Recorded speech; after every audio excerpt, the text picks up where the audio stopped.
வாட்ஸ்அப்ல ஒரு காரியத்தை பார்த்தேன். ஒருவர் பெருமையா சொல்லிக்கொண்டே இருந்தார்.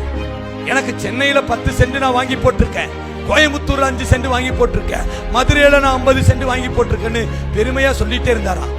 நிலம் சொல்லிச்சு அவரை பார்த்து, உங்க அப்பாவையும் நான் தான் வாங்கி போட்டிருக்கேன், உங்க தாத்தாவையும் நான் தான் வாங்கி போட்டேன், உன்னையும் கொஞ்ச நாள்ல நான் தான் வாங்கி போட போறேன். நிலம் அவனை முகத்தில் அறைந்தார் போல சொல்லிச்சான். எவ்வளவு வாங்கி போட்டாலும் இங்க விட்டுட்டு தான் போறோம். நமக்கு இது சொந்தமல்ல, நாம் இந்த பூமிக்குரியவர்கள் அல்ல, நாம் இந்த பூமிக்கு சொந்தக்காரர்கள் அல்ல.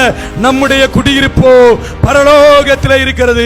அங்கே இருந்து கர்த்தராகிய இயேசு கிறிஸ்து இரட்சகர் வர எதிர்பார்த்து கொண்டிருக்கிறோம். நாம் இந்த பூமிக்குரியவர்கள் அல்ல. இந்த பூமியிலே நாம் அந்நியர், பரதேசி. அல்லேலூயா.